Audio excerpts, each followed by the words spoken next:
Hello everyone. So SGS enterprise के बाद auto ancillary space से ल्यूमैक्स ऑटो पे आज हम डिस्कशन करेंगे। लास्ट क्वार्टर से हमने इस कंपनी को ट्रैक करना स्टार्ट किया था, डिटेल बिजनेस हमने वहां पे समझा था कंपनी का।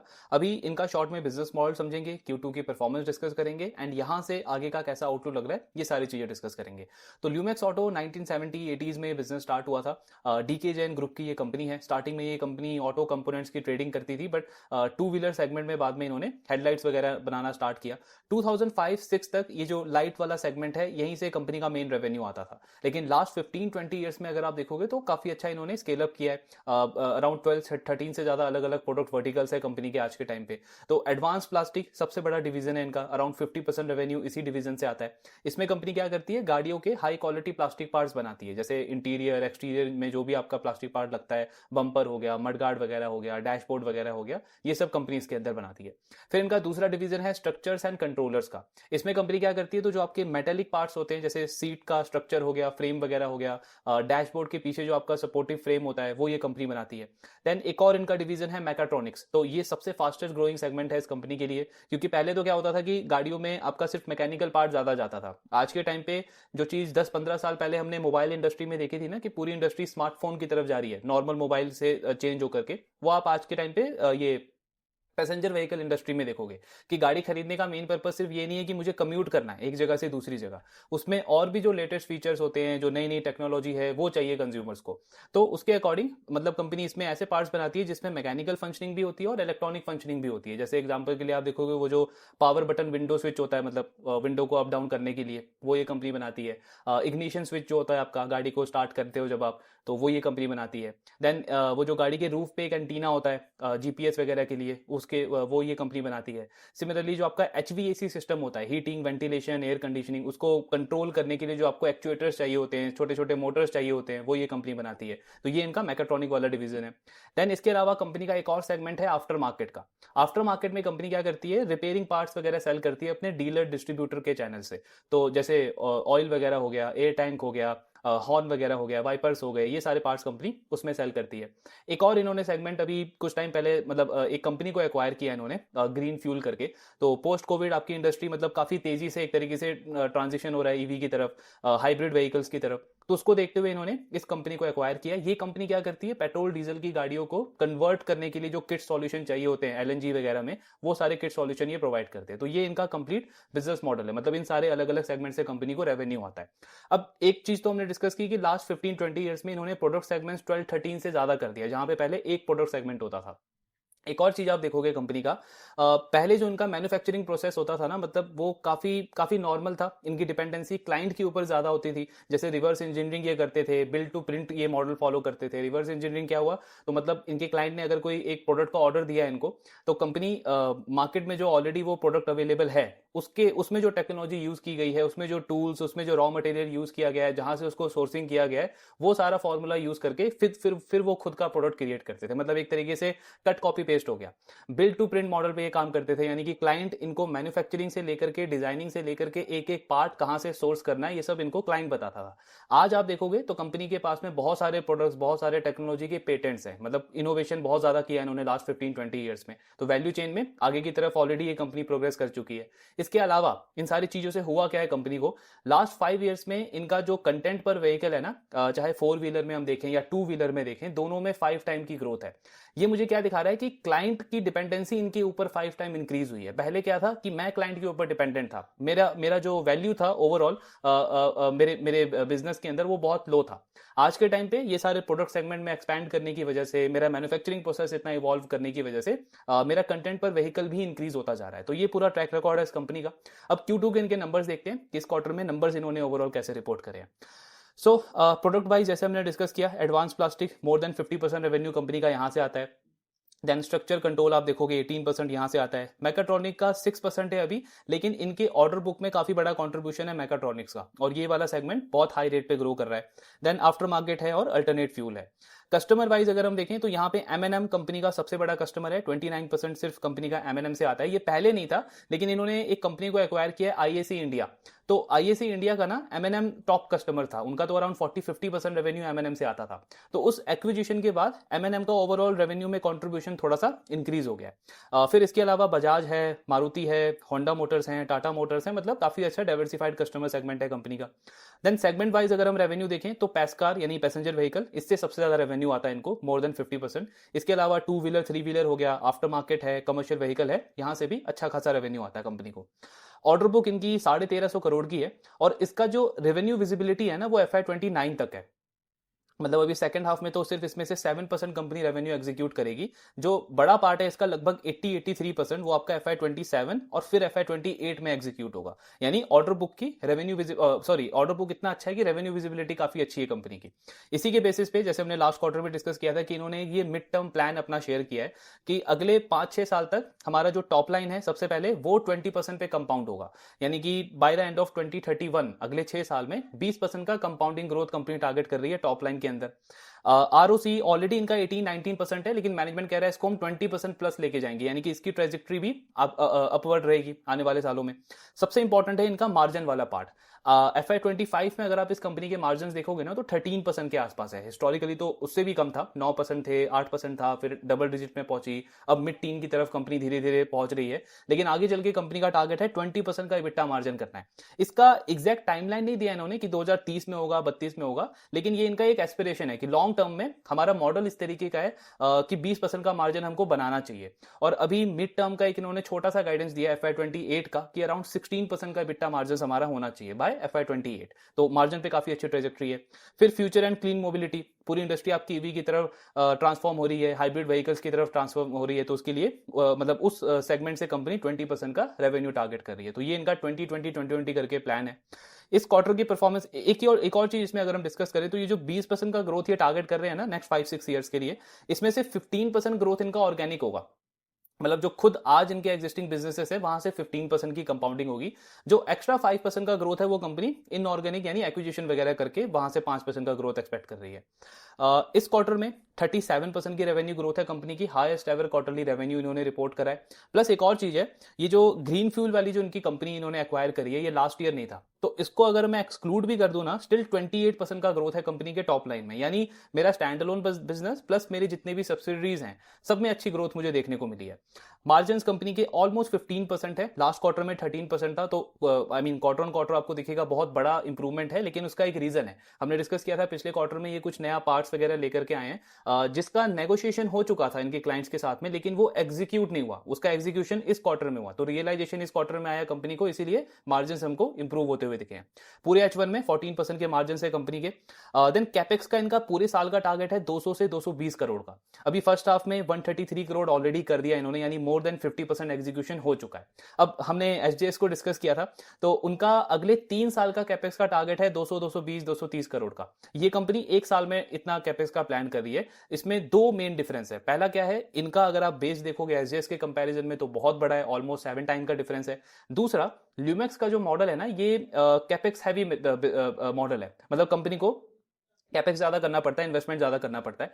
एसजेएस का जो बिजनेस है वो थोड़ा सा एसेट लाइट मॉडल आप बोल सकते हो ऑटो एंसिलरी कंपनीज के कंपैरिजन में, क्योंकि उनका मेन काम डिजाइनिंग का है, तो इतना कैपेक्स कंपनी को करना नहीं पड़ता। तो ये 2 मेन डिफरेंस है।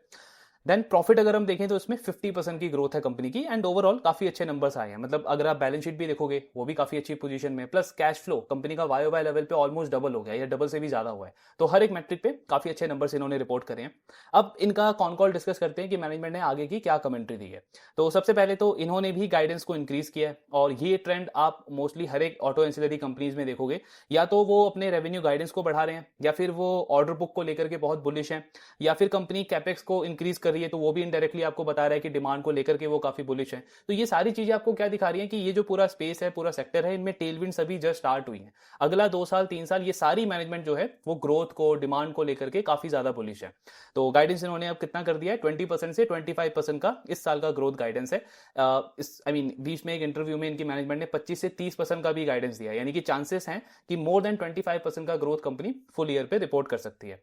मार्जिन का गाइडेंस इन्होंने मेंटेन करा है 14% से 15%। पिछले साल मार्जिन कितने थे, 13%, यानी मेरी मार्जिन की ट्रेजेक्ट्री भी Q3 प्लस Q4 में अपवर्ड रहेगी। इसका मतलब क्या हुआ, बॉटम लाइन मेरा मोर देन 30% से ग्रो करेगा इन FY26। फर्स्ट हाफ में हमने ऑलरेडी वो नंबर्स देखे ही हैं।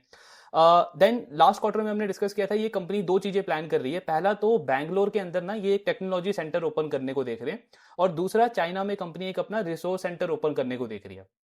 अब जो बैंगलोर में इनका प्लान था टेक्नोलॉजी सेंटर ओपन करने का, उसका इनॉग्रेशन इन्होंने कर दिया, Q2 में वो ओपन हो गया है। क्यों किया इन्होंने ये? तो जैसे हमने डिस्कस किया था कि बैंगलोर आपका आईटी हब माना जाता है, तो मुझे टेक्नोलॉजी पे अपने कॉम्पिटिटर से आगे रहना है, मतलब मेरे जितने भी अलग अलग प्रोडक्ट वर्टिकल्स है सब में मुझे मेरा टेक इंटीग्रेशन फास्ट करना है, तो उसमें मुझे ये जो टेक्नोलॉजी सेंटर है मेरा बैंगलोर में वो हेल्प करेगा। प्लस इसके साथ में फ्यूचर इंडस्ट्री आपकी जिस तरफ जा रही है उसको देखते हुए जैसे मुझे कनेक्टेड सिस्टम्स में मेरी कैपेबिलिटी बढ़ानी है, एडवांस ऑटोमोटिव सिस्टम में मेरा कैपेबिलिटी इंक्रीज करना है, तो उसके लिए भी मेरे को ये जो सेंटर है मेरा उसमें हेल्प करेगा। अब कनेक्टेड सिस्टम क्या होता है? तो जैसे हमने डिस्कस किया ना कि जैसे 10-15 साल पहले आप देखोगे कि मोबाइल इंडस्ट्री चेंज हुई थी, नॉर्मल मोबाइल से लोग जो है स्मार्टफोन की तरफ गए थे, वही सेम चीज आपको गाड़ियों में भी दिखेगी। आज के टाइम पे ऑटो एंसिलरी या ऑटो सप्लायर जो है ना वो सिर्फ हार्डवेयर बनाने का काम नहीं है, मतलब हार्डवेयर के साथ में आपको इलेक्ट्रॉनिक्स बनाना, उसके साथ में आपको इंटरनेट उसके साथ में इंटीग्रेट करना, ये कंप्लीट सॉल्यूशन प्रोवाइड करने का मतलब एक तरीके से बिजनेस है ऑटो एंसिलरी का। जो ये सारी चीजें ये सारा कंप्लीट सॉल्यूशन प्रोवाइड करेगा ओईएम्स को, वो रेस में आगे रहेगा।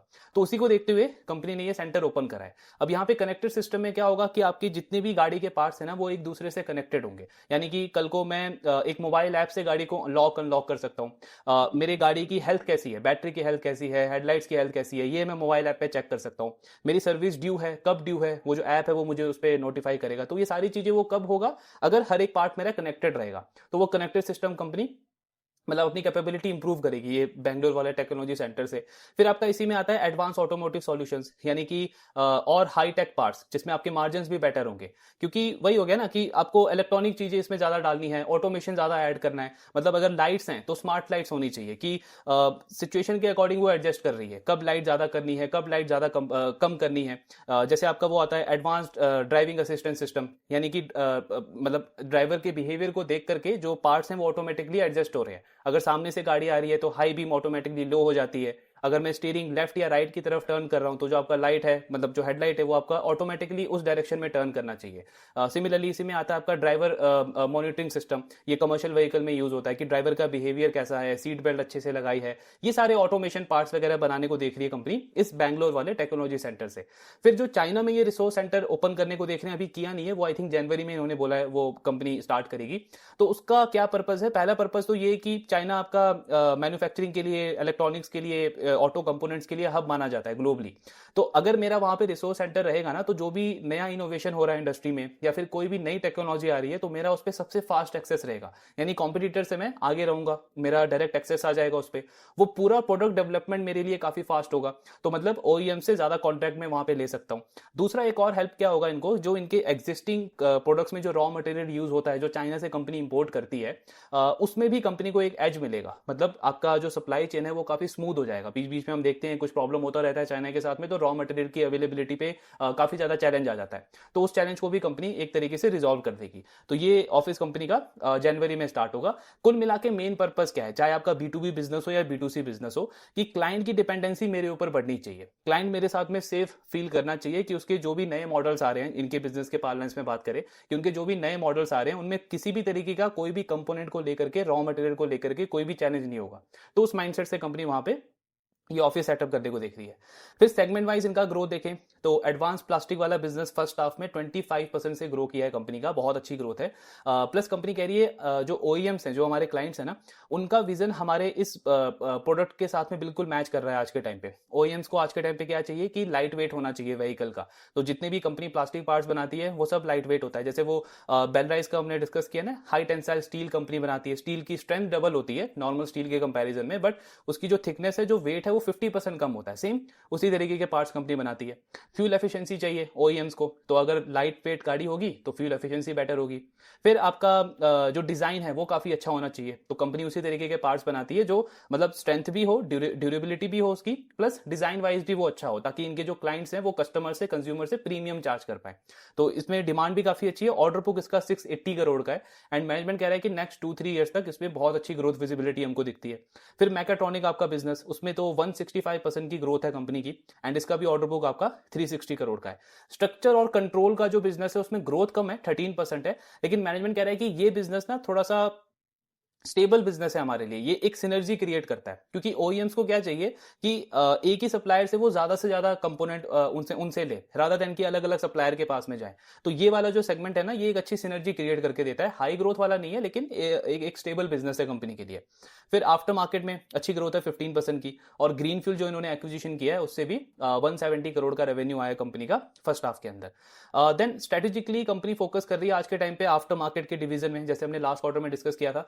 तो ये क्या कर रहे हैं, जो आपके ये गैराज वगैरह होते हैं, वर्कशॉप्स वगैरह होते हैं, उसमें मैकेनिक्स को एजुकेट कर रहे हैं, डायरेक्टली मैकेनिक्स को एजुकेट कर रहे हैं ये, ताकि मतलब इनके प्रोडक्ट की ब्रांडिंग बढ़े, वहां पे ब्रांड अवेयरनेस क्रिएट हो। तो वो काम कंपनी कर रही है आफ्टर मार्केट में। इसके अलावा टू व्हीलर में लाइटिंग और प्लास्टिक बिजनेस पे बहुत अच्छा इनको ऑर्डर वगैरह मिल रहा है बजाज से और आपका ये होंडा मोटर से।